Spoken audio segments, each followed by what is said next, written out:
Assalamualaikum warahmatullahi wabarakatuh.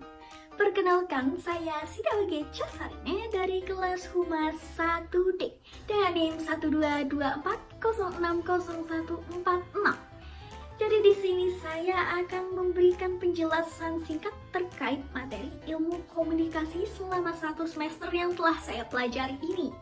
Demi memenuhi tugas atau memenuhi nilai ujian akhir semester dengan dosen pengampu yaitu Bapak Dr. Haji Cecep Suryana MSI yang insya Allah senantiasa dalam keadaan sehat walafiat. Amin, amin ya robbal alamin. Baik, di sini saya diminta untuk memilih 5 soal dari 50 soal yang telah disediakan oleh Bapak Cecep. Nah, di sini soal pertama yang saya pilih yaitu komunikasi yang merupakan proses suatu ide dialihkan dari sumber kepada penerima yang bertujuan untuk mengubah tingkah laku mereka. Hal ini diungkapkan oleh Everett M. Rogers. Dari definisi yang telah diungkapkannya tersebut, terdapat di dalam komunikasi yaitu adalah proses pengoperan ide, gagasan, lambang, dan dalam proses tersebut tentunya melibatkan orang lain. Contohnya, guru, orang tua, dan siswa melakukan komunikasi 2 arah yang mana berupaya untuk mencegah kenakalan remaja, di mana sang komunikator menyampaikan pesan-pesan kepada komunikan, kemudian komunikan menerima pesan tersebut dan membalas pesan tersebut dengan respon berupa umpan balik kepada komunikator.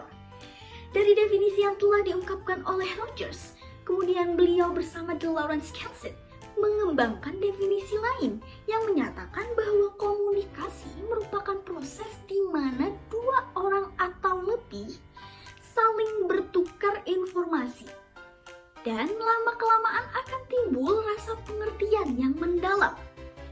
Baik, kita lanjut ke soal yang kedua, yaitu terkait Hovland. Hovland menyatakan bahwa komunikasi merupakan proses di mana seseorang menyampaikan perangsang-perangsang untuk mengubah tingkah laku.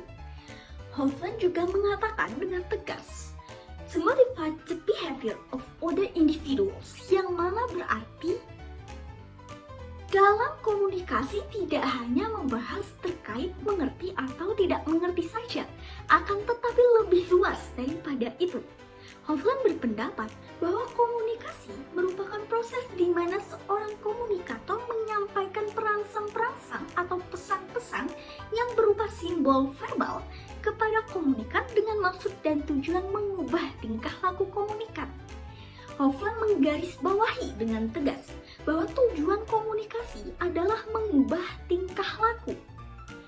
Dari beberapa definisi tersebut dapat disimpulkan bahwa komunikasi adalah proses penyampaian pesan-pesan atau perangsang-perangsang atau informasi yang dilakukan oleh komunikator kepada komunikan dengan mencapai hasil yang maksimal, yaitu adalah hasil yang dapat mengubah tingkah laku seseorang. Lanjut ke pembahasan yang ketiga, yaitu yang menyatakan bahwa stand up comedy merupakan bentuk komunikasi yang bersifat menghibur. Oke, stand up comedy sendiri berarti adalah komedi cerdas yang berisi tentang kritik, sindiran, dan juga perasaan sang komedian yang kemudian dilakukan atau dibentuk dalam sebuah lawakan dan disampaikan dalam bentuk monolog. Nah, dalam kajian ilmu komunikasi, sebuah humor dapat dikatakan berhasil apabila penonton dapat menerima stimulus yang disampaikan oleh komedian. Nah, sebenarnya apa sih stimulus humor? Apa mungkin baru dengar ya teman-teman? Nah, jadi stimulus humor itu adalah teknik kelucuan yang disampaikan oleh komedian yang dapat mengundang senyum atau gelak tawa dari penonton. Nah, akibat kelucuan yang dilakukan oleh komedian, itu yang dimaksud oleh stimulus humor. Dagger mengamparkan 4 kategori teknik humor yang dapat mengundang kekocakan. Yang pertama yaitu adalah language, yang disampaikan melalui kata-kata. Yang kedua yaitu logic, yang disampaikan melalui terciptanya humor itu melalui pemikiran. Kemudian yang ketiga yaitu identity, humor yang tercipta melalui identitas pemain. Yang keempat atau yang terakhir yaitu adalah action, humor yang tercipta melalui tindakan fisik atau komunikasi nonverbal. Nah, jadi dari di sini udah jelas ya teman-teman, kita udah bahas tadi tentang Hovland, kemudian stand up comedy dan juga Everett M. Rogers. Nah, sekarang kita lanjut ke pembahasan yang keempat, yaitu para bahasa terkait bagaimana kita mengucapkan, bukan pada kata yang diucapkan. Nah, jadi maksudnya di sini para bahasa itu mengacu pada dimensi irama, tinggi rendah, besar kecil, suatu suara atau kelambatan atau kecepatan dalam berbicara gitu. Nah, dalam peribahasa ini dapat menunjukkan kedekatan antara satu orang dengan yang lainnya.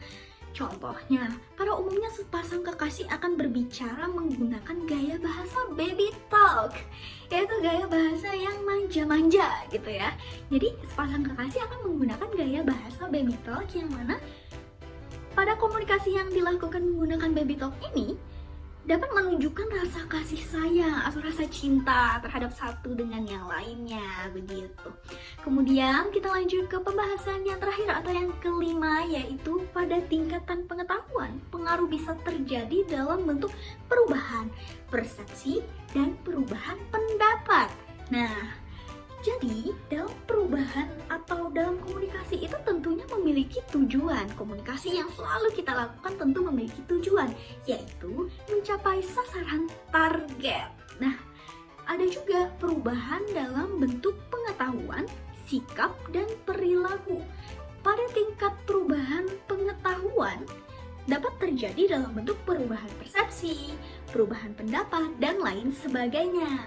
Nah, adapun yang dimaksud dengan perubahan sikap yaitu perubahan yang terjadi dalam internal diri seseorang yang mana kemudian terorganisir dalam bentuk prinsip dan kemudian menjadi evaluasi terhadap objek yang diamatinya.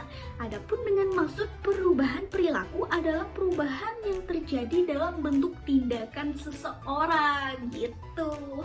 Nah, teman-teman, sekarang materi yang disampaikan sudah cukup. Dan saya harap teman-teman semua dapat mengerti dari penjelasan singkat yang telah saya sampaikan. Dan semoga ilmu ini tentunya semoga sangat bermanfaat bagi kita semua dari sekarang atau di kemudian hari. Terima kasih telah menyaksikan video ini. Semoga sehat selalu. Wassalamualaikum warahmatullahi wabarakatuh.